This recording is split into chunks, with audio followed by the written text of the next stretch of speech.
And welcome to this episode of One on One that is being brought to you by the Heavy Montreal Festival, which takes place on August 9th and 10th in Montreal at Parc Jean Drapeau. And this year features performances by Metallica, Slayer, Offspring, Lamb of God, Anthrax, Twisted Sister, and many more. To find out more about Heavy Montreal, check out heavymontreal.com. And let's welcome our co-host today, Mark Strigl from Talking Metal. How you doing, Mark? I'm good, Mitch. It is a Sunday morning, so this isn't the regular time we record these. So no, but our schedules are so compressed that we're put into taking family time. Yes, but hey, we've got some great interviews today. We've got Jeff Keith of Tesla, who have a new album, Simplicity. And, of course, we've got the original Bad to the Bone man, George Thorogood, who's talking about his 40th anniversary tour and, of course, 40 years in the music business. But let's start off with Tesla. Are you a fan? I am a fan. I like the electric stuff more than the acoustical stuff. I remember when they kind of broke through with the acoustic record and we're all over the radio. Five-man acoustical jam, right? Right. I soured on them a little bit at that point because every, housewife in the neighborhood was suddenly into them, and my friends' moms liked them, and I had really dug a lot of the earlier stuff, and I felt like I don't know. In a way, I felt like they kind of jumped on that, MTV unplugged acoustic sound bandwagon. Which why shouldn't they have? It was a popular thing to do, and I'm sure it helped them. Sure, but the album was a mistake, though. They had done those shows, and somebody at the radio station or one of the radio stations themselves had recorded it, and they put it out on the radio, and it became a hit. And then the record company smelt money and said, "Ooh, we need to put this out." But I don't think the band actually had ever anticipated that five-man acoustical jam release. Yeah. So yeah. Well, and I would tell people, "Oh no, this is a hard rock metal band," and they would be like, "Oh," like they didn't want to hear it. It was they just wanted to know that acoustic stuff. But I have a lot of respect for them. I think they did something a little different early on than a lot of their contemporaries. They kind of had their own thing going. There's certain bands that just tend to look and sound exactly the same as the other bands that came before them. Tesla was not one of those bands. No, they did not fit into that hair metal mold and stuff. But, I have to go with full disclosure on this one. I'm a huge Tesla fan, and I tell my story to Jeff as to how I discovered them, and I'll let you listen to that in the interview. But I've become friends with the members over the years. Troy Laquetta and I, we keep in touch either through text or email. And when my daughter was born in 2003, he gave her a blue teddy bear from New York City that had a New York logo on it. Cool. And one time I had gone down to the show with my wife, and we had brought the kids when they were very young, like 2 or 3.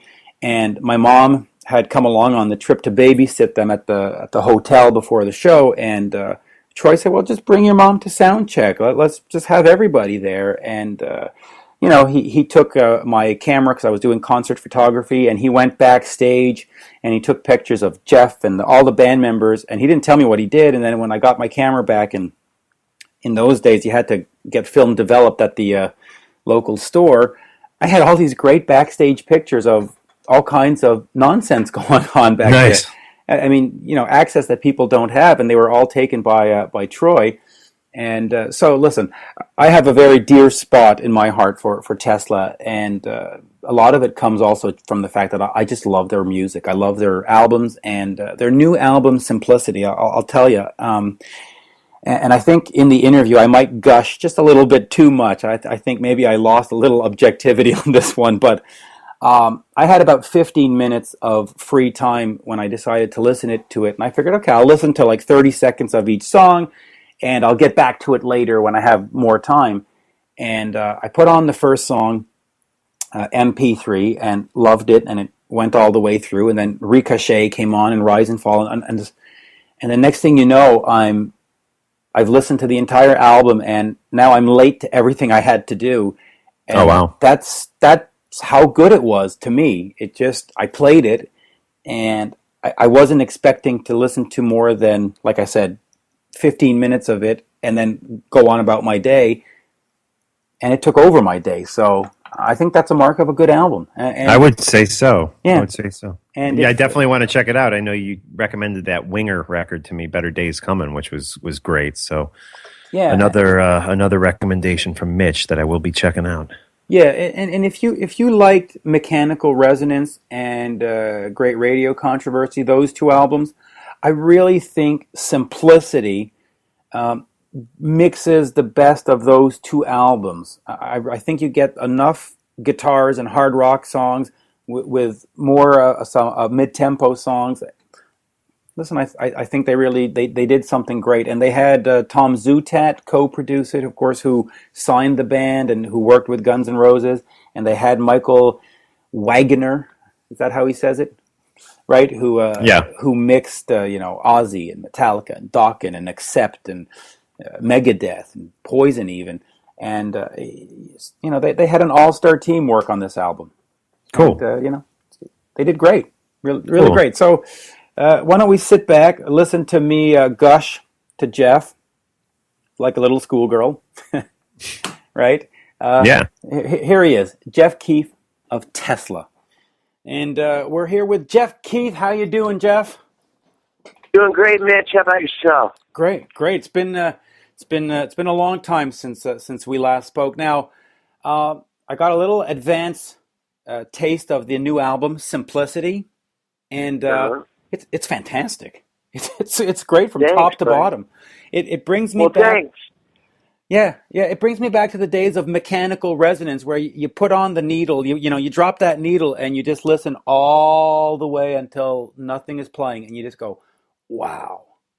Yeah, well, that was our intention to make it, I mean, we always try to make an overall great record, but, this one we definitely went back to our roots of doing that kind of stuff where, it's just an album, that you want to play all the way through. So I'm glad that you feel that way. Yeah,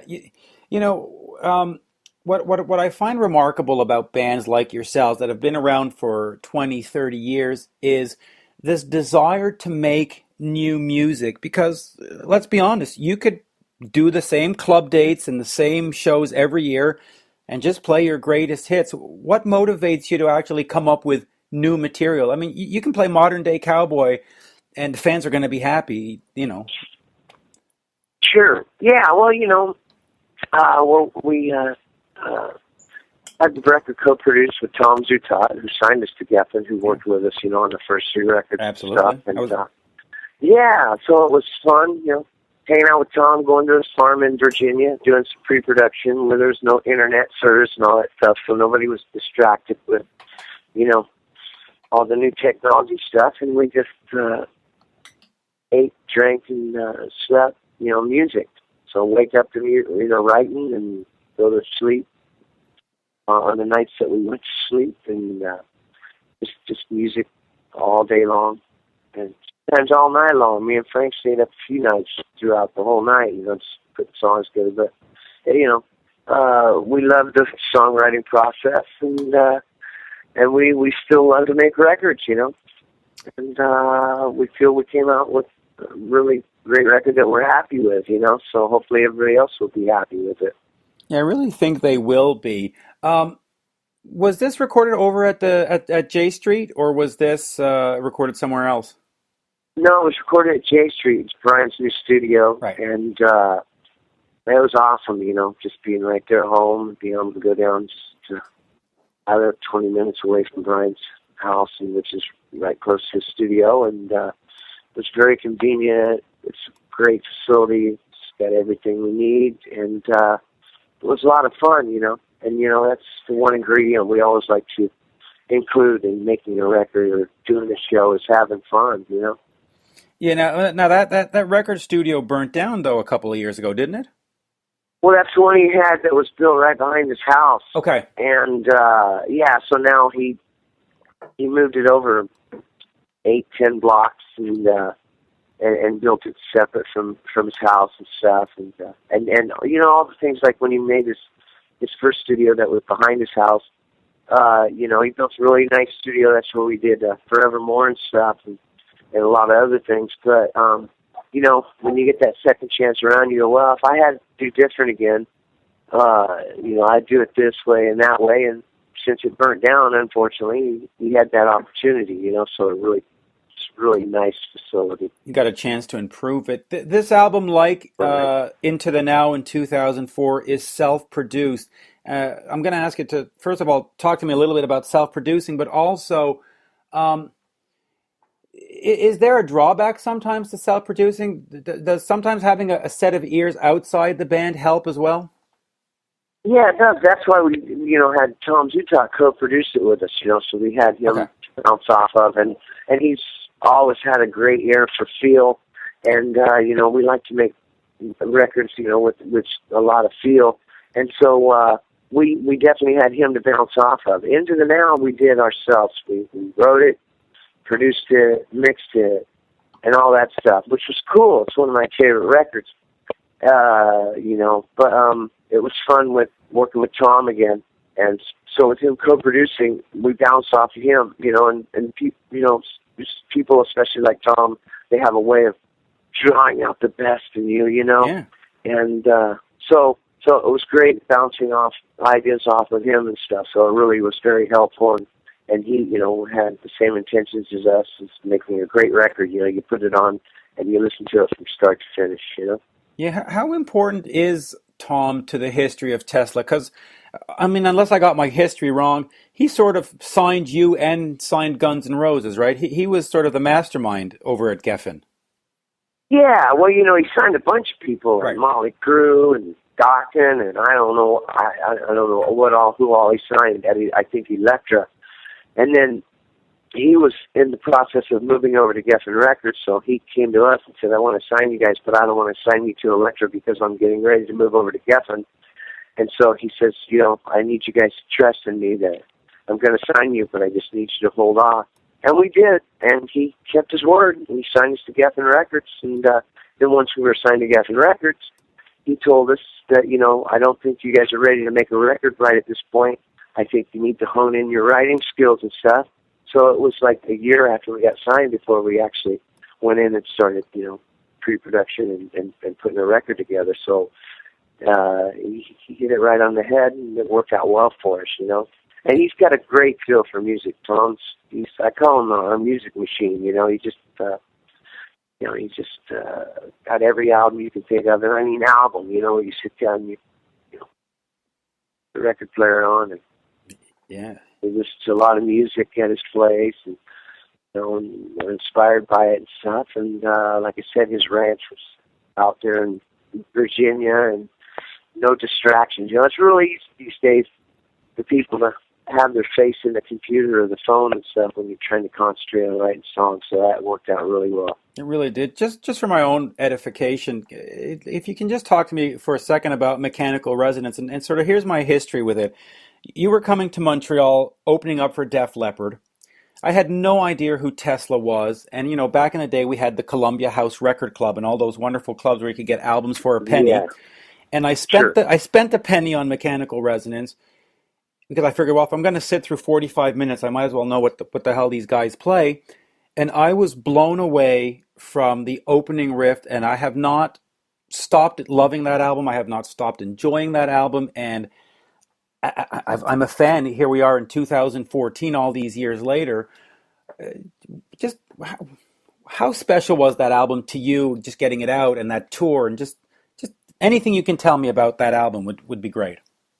Well, it was great. First of all, you know, they got the saying of you have your whole life to write your first record, you know? And so, you know, with like I said, with him signing us, you know, in '85 and us not putting a record out to '86, because he had it right. We weren't prepared to make a record, but he saw the potential in us. And so, you know, you're trying to figure out exactly who you are as far as a band, you know, making a record and stuff. We never made a record before, so it was a lot of fun, you know, and like I said, fun is the main ingredient to anything. you take the fun away, then what's the use in being there? And, we were working with Michael Barbiero and Steve Thompson, and it was just a lot of fun. We went up to Barrisville Studios and stayed in this big barn, which is a pre-production barn, and it was just like we did at Tom's Ranch, his farm out in Virginia. It was just wake up to writing and until you're exhausted and go to sleep, still writing, and then you're in your head, the songs are still going through your head, and you wake up and you go, oh, hey man, I got this idea. And next, things just start expanding into, these songs that, we end up loving forever. And, Mechanical Resonance was what we wanted to get back to those roots like that, Yeah, and I think you really succeeded with simplicity. So what's the plan then?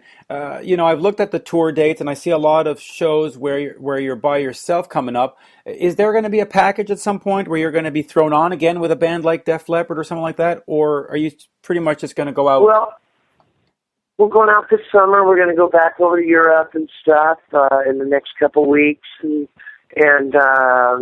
actually Europe and a few other places. And we want to let everybody know that we're back with a new record, and we're going to tour this summer, doing that kind of stuff, doing some festivals and doing some shows on our own, and then take a break this winter, and then I think pick back up in January with a possibility of going out with some other band, and it's undetermined at this time who it might be, and if that doesn't, if that falls through, then we're just going to go back out doing our own thing, and we're fortunate enough with our fan base that we have to go out and get people still to come to the show, and pack the place wherever it is, whether it's a smaller place or sometimes a bigger venue, and so we're fortunate to have some of the best fans in the world. I would say the best, but everybody always says that, right? But we do have some of the best fans that really are diehard fans, and they just love their Tesla, and we love them.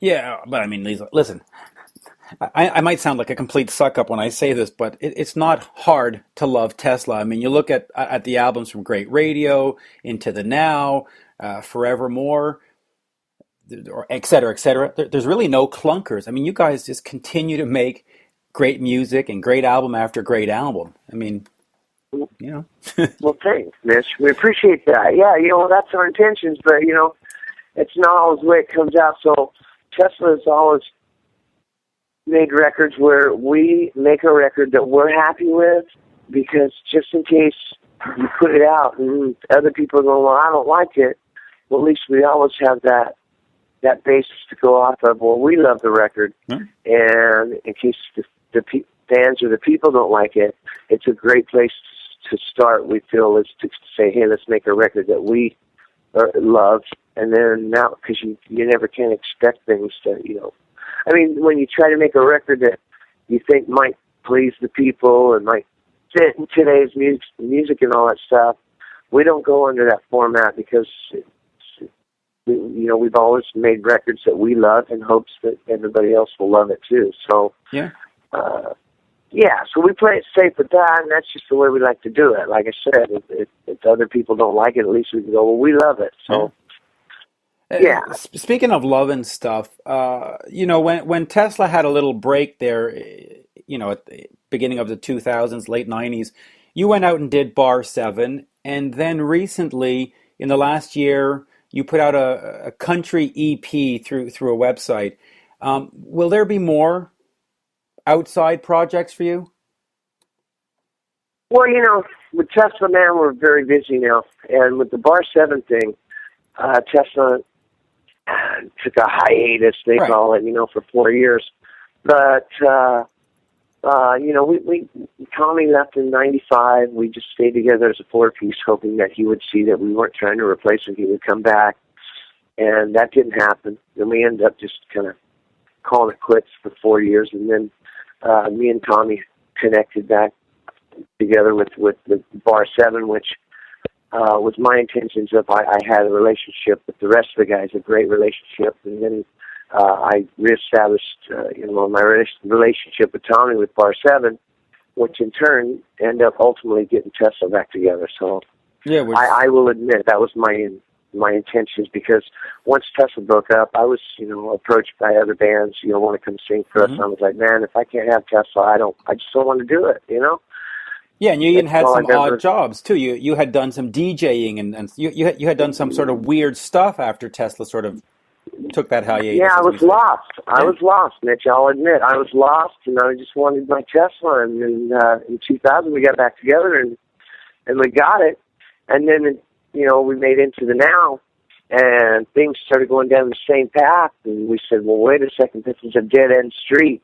Mm-hmm. So we actually went clean and sober to help Tommy out, and he wasn't able to pull it off in the long run, but we were, and we still are able to do that. And now we have Dave Rude, and he's one of the two guitar players of the band. He's he's not just a replacement. He is one of the guitar players of Tesla, and he's a great guy. Brings a lot to the table. He's a great songwriter, great guy, great guitarist, and those. What does he bring to the band in terms of simplicity? Did he write any of the songs, or is he just sort of the guy who plays guitar on the? I mean, did he actually? Oh no, he wrote. He brought a lot to the table, man. Okay. He helped write songs. He helped me. Like a lot of times I'll bounce ideas off lyrically with Frank, and I actually did a lot of that with Dave too. So this record, Simplicity, was definitely a band effort. Band effort, man. We all contributed, and it was awesome. And he definitely is a great songwriter, great guitar player, and a sweet person, man. So with all those things, we couldn't go wrong. So he's the perfect guy for us. Yeah, absolutely. I mean, I've seen the band live, many times with both lineups, and it's always a solid. Now the country music thing, is that you did the EP and it's out of your system, or is that something you'd like to do more of down the road? I'd like to do more of. The intentions is would make the EP, and if it's sold enough, we had a budget, and we still got a budget that we're shooting for to make a full-blown country record. But that's on aside of Tesla. But like I said, Tesla's so busy now, and things are going so well for us. It's really hard to break away and find time to do that stuff. So if time ever provides, and have the opportunity, I definitely got some more country music, some more song ideas and stuff in my head, and so but right now at this point, it's all about Tesla, as it should be. And of course, there's the Monster of Rock cruise in 2015 that you'll be a part of, and of course, there's shows all through the summer. I guess we should just tell the folks to check out TeslaTheBand.com and pick up the album, right? That's pretty much it. Yeah, well, absolutely. Absolutely, and hopefully they're going to love it as much as we do. If they love it half as much as we love it, then we'll be in a great place. Oh, I really think they should. As a guy who reviews albums, I usually get them in, and the bad albums, you listen to like 10 seconds and you go, okay, let's go to track 2, and let's go to track 4, but this one, I put it down, and I had no intention to listen to the whole thing at once because I just didn't have the time, but I just couldn't turn it off. So I spent the whole hour listening to every second of every song, and I was so satisfied when I got to the last second, that last riff. I went, yeah, you know what? That's a great fucking rock album. They really knocked it out of the park. Well, let's hope the rest of the world feels that way, but that's what our intentions were, and we're really glad that you feel that way. Yeah. So let's hope everybody else feels the same as you, Mitch. Yeah, absolutely. Thank you, Jeff, and I hope to see you on the road this summer. Thanks, buddy. I look forward to seeing you too, and thanks for your time. Bye-bye now. Bye-bye.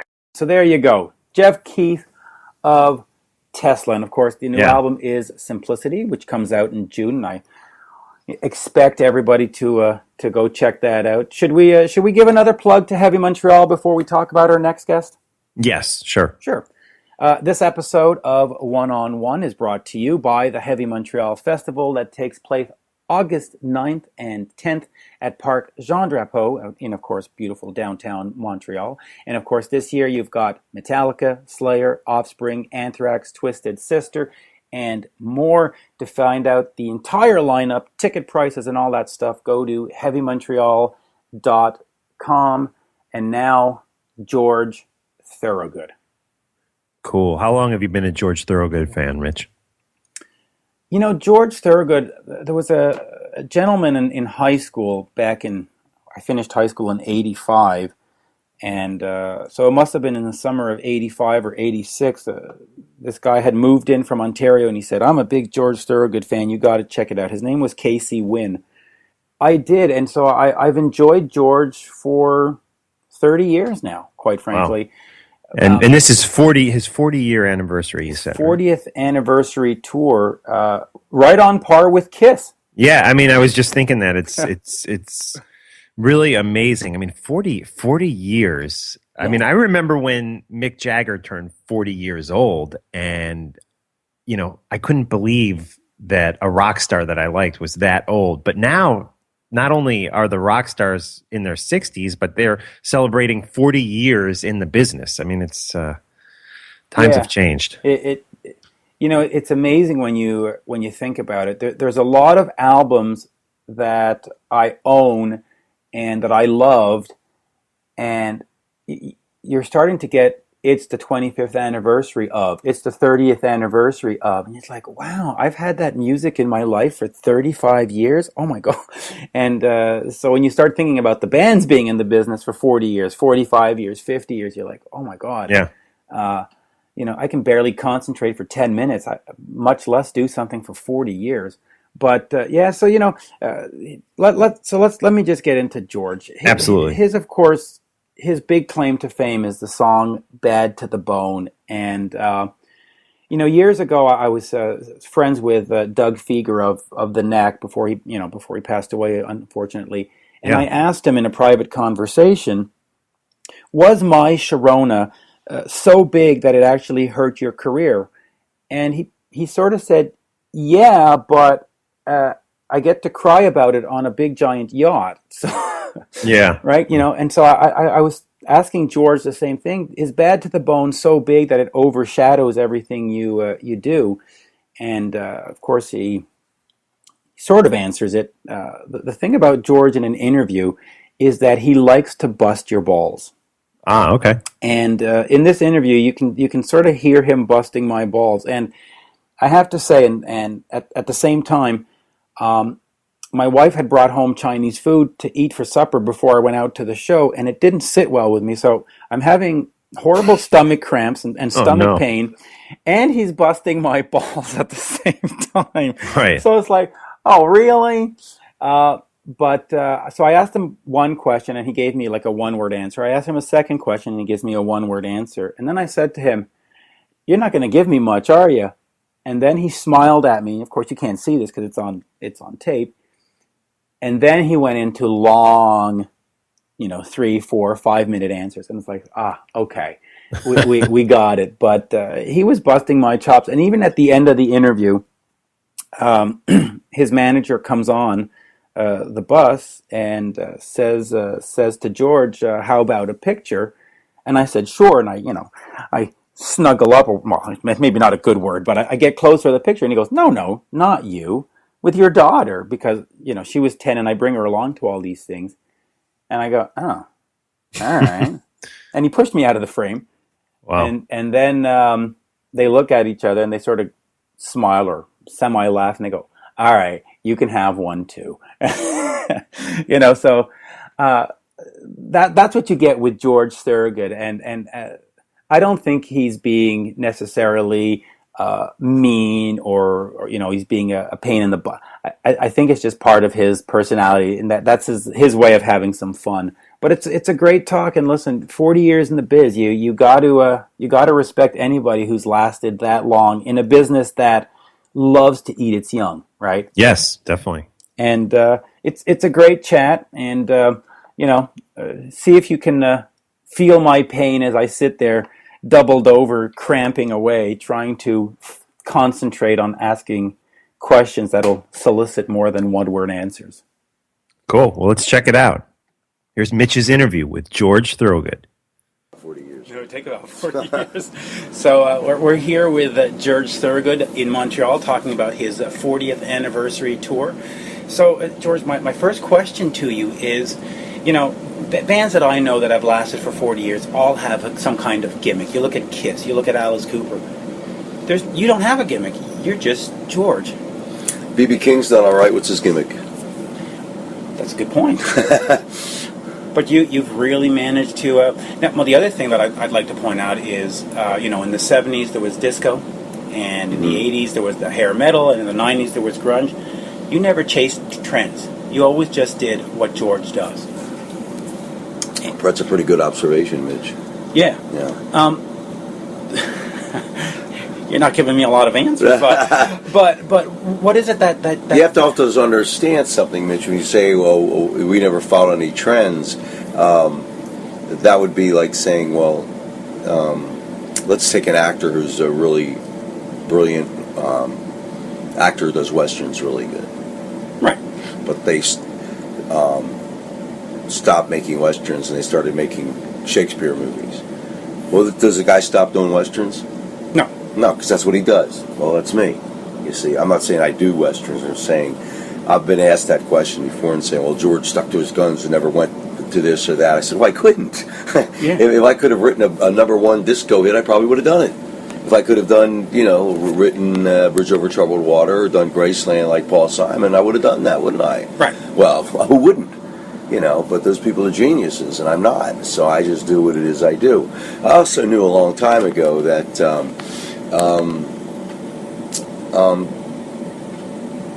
beer and boogie is never going to go out of style. Right. And that's what we're the best at. So that has been something that has been a continuing thing since the dawn of time, really. So it's not any real mystery to me that, what is a mystery is you still last for 40 years physically, that you're still alive on the planet, you're still functioning. It's just a matter of if your product sells from day one.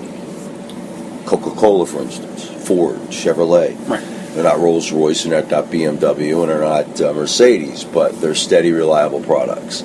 And that's what I went after when I started. Yeah, now you also have, a lot of casual fans, when you say George Thorogood, they'll say, oh, that's the bad to the bone guy.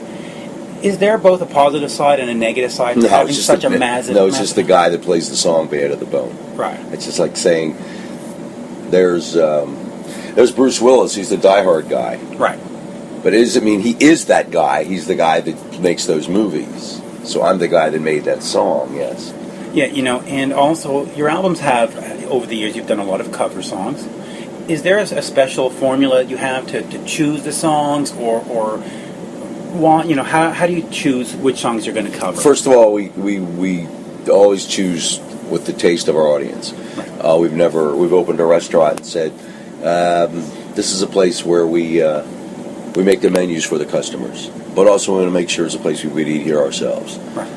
Another one, when an actor looks at a script, or actress reads a script and says, it's not a real hard stretch to say, well, we have this actor and his name is Woody Allen.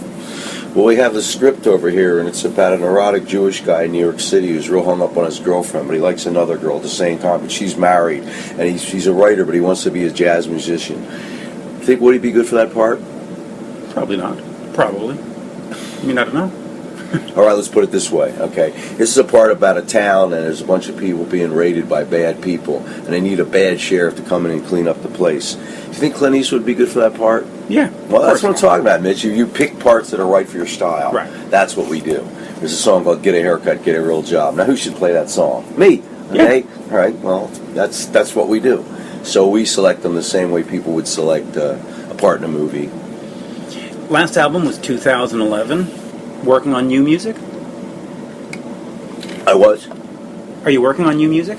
No, I was just actually taking a nap. In the back of the bus? When you showed up, yeah. Sorry, I didn't mean to wake you. That's okay. That's all right. No, but is there, I mean, it's been 3 years since the last album. Is there something in the works? No, we toss over ideas for new projects. Okay. But not necessarily new music. I think about all the music you're going to get out of George Thorogood, you've gotten out of him. Okay. I don't think you can stretch bourbon, scotch, and beer any farther. You've already stretched it. Is part of that because of the current business model of the industry, where albums just don't sell? Is that sort of part of what's holding you back, or? No, I only have so many chops in me, Mitch. I only have so much. Take an artist like Paul McCartney or an artist like Paul Simon or Joni Mitchell. Well, their range is like this. Right. You know, their range is the range of someone like Robert De Niro or Dustin Hoffman is just unmeasurable. Meryl Streep, but you take someone like Lee Marvin. Right. You know exactly what he can do, what his range is, what his pocket is, and most artists are like that. Most people are like that. So it tickles me when people say, "Well, George, what are you going to move on from here?" I go, "What do you mean? I found myself when I was 30, and I've been just honing that since then." Yeah, it must be great to have a very solid fan base that's stuck with you for these last 40 years. What else are you doing in this 40th anniversary tour? Is it just a tour, or are you going to record a DVD? Are you doing... When talking about it, like I said, Mitch, nothing has been finalized yet. How do you define your music? You know, in the 80s, when you had Bad to the Bone and some of that, people are like, well, it's Southern rock, it's rock, it's... And then now you do a lot of blues fest, you've been at the jazz fest. Where do you situate yourself? We are content that we fit because we don't fit in. Right.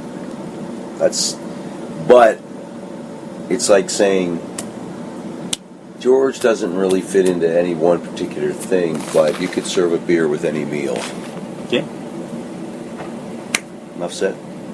Looking back, what's her... I could describe it more graphically, but your daughter's here. Well, she's heard a lot worse, but... Then there's no use for her to hear more. Exactly. Looking back, what's your greatest accomplishment? I got one of those. Kids. I said I got one of those.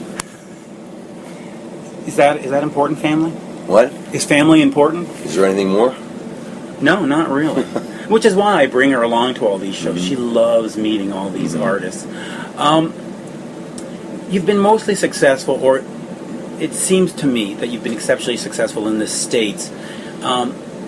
Why do you think, or am I wrong, saying that maybe Europe hasn't been easy to have access to? Has it been a little more difficult translating these songs? Physically, it's harder to travel there, for one thing. It was very hard. It's been hard for years because of radio. They didn't have radio there. They didn't have rock classic radio like you do in Canada, like you do in the United States, and like they did in Australia. They didn't have rock, and even now they have very little of it. Right. When they finally did get it, it was almost like we were well past it. So it wasn't like they didn't hear it a constant thing. Every day when you get on the radio, or your daughter gets on the radio, and she's going to school, or she's waiting for the school bus. I went from Phoenix, Arizona. I'm jumping Jack Flash. Wah, wah, wah, wah, wah, wah. See what I'm saying? And everybody's growing up with that. You, your friends, your daughter. Yeah. It wasn't that way in Europe. So as a result, there's been a lot of rock classic artists, or as we are called, that type of band. Unless you're a monster act on the level of the Stones or McCartney, where you don't rely on that to keep your image and keep your sound active. And if you ask me if I had to answer you about why Europe was a little tougher nut to crack, I'd say that's why. Yeah. Social media has become sort of the big thing with bands. Everybody has to be on Twitter. Everybody has to be on Facebook. Do you find that important in your career to get out there and have somebody tweet and Facebook? Is it changing the industry at all? By the time I figure out what's going on, it's all different a week later. So I'm waiting for it all to slow down, and I'll catch up to it. It's all moving so fast for me. I don't even know what social networking means. Okay, I'm really not sure what Facebook is, or tweeting is, or texting is, or any of those things. It's all moved so fast for me that I'm not 10 or 11 years old where I have a lot of time on my hands to figure out these things, and I'm also not in a line of work where I'm relying on these things to keep my business going. Right. I'm relying on this body staying healthy to keep my business going, and that's what I'm usually doing. So I have to be informed by all these things. So you tell me. I don't know. Do those things help the Destroyers? They hurt us? You should who talk. Knows? I know who knows. Our manager. Yeah, he would know. Yeah, And he probably uses it on a daily basis to keep people in the loop. Alert of what is happening with George Thorogood and the Destroyers, to keep them updated. Like you would a newsletter 50 years ago. It's just a different style of doing it with a machine. Or like they used to have MTV. Here's the latest from, but these things put MTV out of business. People don't need it anymore. They do it themselves. Losing MTV's probably not been such a bad thing, because they seem to have gotten into a payola kind of, if you're not right in that pocket, they're not playing you. So it's probably... No, we discussed that about last night, and we said what I missed about... Don't get me wrong, MTV was great for my career. It broke a lot of songs for us. It was a lot of fun when it first started because it was a novelty. But then there was a downside of it. When I was a kid, your daughter's age, and I would lay in the bed and I would take a radio and put it under my pillow, I didn't see the song.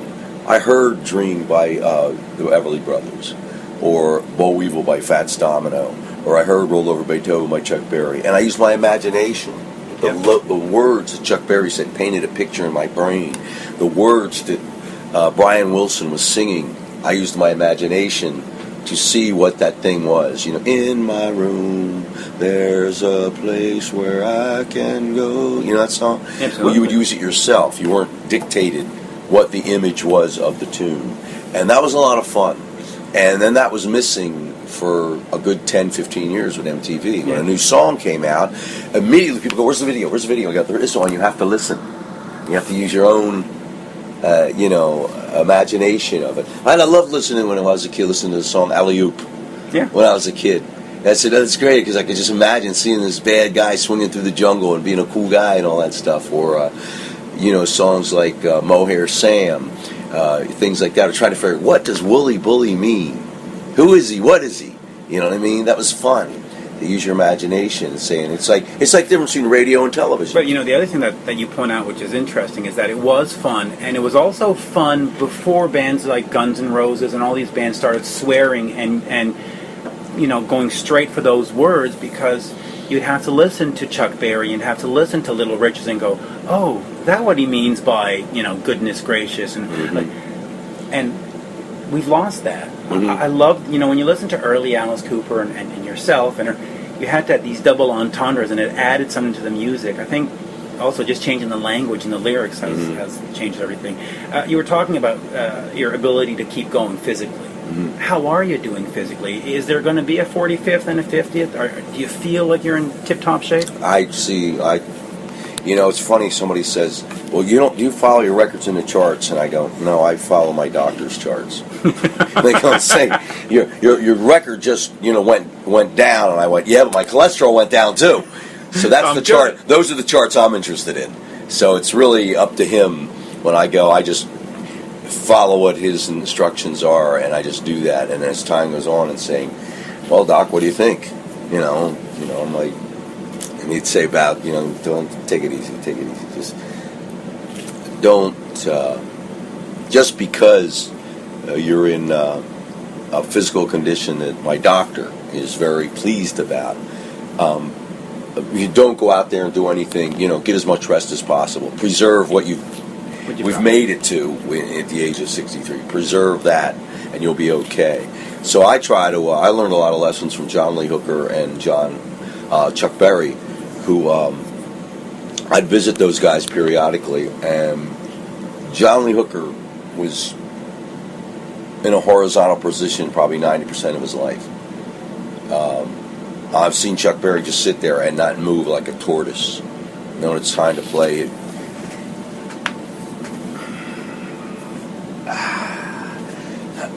Go like this, out you look at you and go, Ready to go. All right. But he'd been sitting for like 9 hours, just not like some of these people running around like with their head, chicken with their head cut off. And and this is when they were young, so they didn't have to get old to do that. They were always that way. Aaron was that way. They said Aaron used to sleep right up to the national anthem. Did you know Clemente used to sleep sometimes for 17 hours at a whack? Yeah. Tom Seaver used to sleep for 12 hours. And the night before he pitched, he slept for 14 hours. 14 hours of sleep. And he trained himself to sleep on his left side, not to sleep on his right arm. I did not know. That takes That's discipline. dedication. That takes discipline. And he started it at a young age. So I watch, people like that along the way and say, your career is only going to last as long as your body does. Right. As long as as long as Little Richard's body's healthy, Little Richard's going to be Little Richard. Yeah. He's going to be there doing it. But you can't do it if the engine doesn't run. Up, engine's dead. No game today. It's not like music is not quite like athletics. When you get to be 40, 41, you say, well, my body just can't take it anymore. Or I'm just not off the run with the young horses. As you preserve and take care of yourself, there's no telling how long it can go. Yeah, and McCartney runs 5 miles a day. He's 70 years old. How about that? That's actually pretty. What? I can't do that. That's incredible. That is incredible. But that's the greatest thing about artists or musicians is that there is no retirement age. Mm-hmm. You can just keep going. And from a fan's perspective, whether you're a George fan or a Kiss fan or a Stones fan, it's great because there's always the next show and there's always next week. And I love it. And I'm glad you're still doing it after all these years. I'm glad I'm still doing something. Yeah. I saw this, heard this story with George Burns, and this was when he was about 94, and he was on television, and they had a Ramada Inn somewhere in Southern California, and at the Ramada Inn they had a thing called Employee of the Month. You may have heard these things in hotels. They put a little plaque up behind the desk. Yeah. And about 2 o'clock in the afternoon, they had Employee of the Month, and they were drinking champagne out of these plastic glasses. Standing in the middle of the lobby is George Burns. Now, George Burns had been traveling and through vaudeville in years and built up all this frequent flyer free invitations to all these hotels all over the world. So he was there, and he was standing in the air at the afternoon, and someone came and said, "Are you George Burns?" And he said, "Yes, I am." And they said, "What are you doing here?" He said, "At my age, I'm happy to be anywhere." Yeah. Enough said? Enough said. That's exactly it. Thank you. You're welcome. It's been a pleasure. You're welcome. Absolute pleasure. And there you go. George Thorogood. And what a great show. Jeff Keith of Tesla, George Thorogood. I mean, to me, two icons of the music business. Absolutely. And, Two great singers too. Both those guys have such unique voices, which I think is something that really makes a rock singer great is not if they can hit the notes and they can, which both those guys I'm sure can, but it's the tone and the quality of their voice that makes me gravitate towards them. And that's something that both Jeff Keith and George Thorogood have, a unique voice. Yeah, and it's not just their voice that they share a similarity on. It's also the fact that they've both done the music business their way. There's no George Thorogood disco song from the 70s, just like there's no Tesla grunge songs in the 90s. They just did their music, their way, and the story. And you've got to respect that. Cool. Excellent. I want to remind the listeners that you can support what we're doing here with a PayPal donation to Mitch's PayPal account, which is mitchminute@aol.com. Also, if you could leave a review on iTunes under One-on-One with Mitch Lafon, we'd appreciate that. And check out the other podcasts on Talking Metal Digital. We have Mars Attacks with Victor Ruiz. We have my show, Talking Metal. We have Talking Rock. And that's it, just 4 shows for now. But check them out at talkingmetaldigital.com. Absolutely. And of course, don't forget to check out Heavy Montreal that takes place August 9th and 10th at beautiful Parc Jean Drapeau. And of course, you can get to see Slayer, Lamb of God, Twisted Sister, Anthrax, and many, many more. HeavyMontreal.com is where you can get all the information. Mark, always a pleasure to talk to you. Always a pleasure to do these shows. And, we've got to keep working. Yeah, definitely. Definitely. I don't know how you can work any harder. You're turning out interviews left and right, and they're all good, man. I'm really enjoying being a part of what you do here and just listening back to them. They sound great. Thank you. And of course, it's fun being part of the Talking Metal Digital family. I mean, your podcast, which what episode are you up? Like 500 or something? We're approaching 500, Wow. which John and I are trying to figure out what we're going to do. We need to do something big and fun for 500. We're about at like 473, I think, is about to go up, which is a great interview with Richie and Glenn Tipton from Judas Priest Priest, by the way, if we have any Priest fans out there. And then we Wow. also have George Lynch and Michael Wilton coming up in the next couple weeks. So we'd love to have you guys check out Talking Metal. Yeah, absolutely. So there you go. You know, being part of this Talking Metal family is great because you get all these stars. You get the Judas Priest and your George Thorogoods and your Tesla, and you know everybody's got a different point of view, and they're all these different interviews, and they're all supporting hard rock and metal, which we all love. So there you go. Thank you, Mark. Okay, I'll talk to you soon, Mitch. Yep.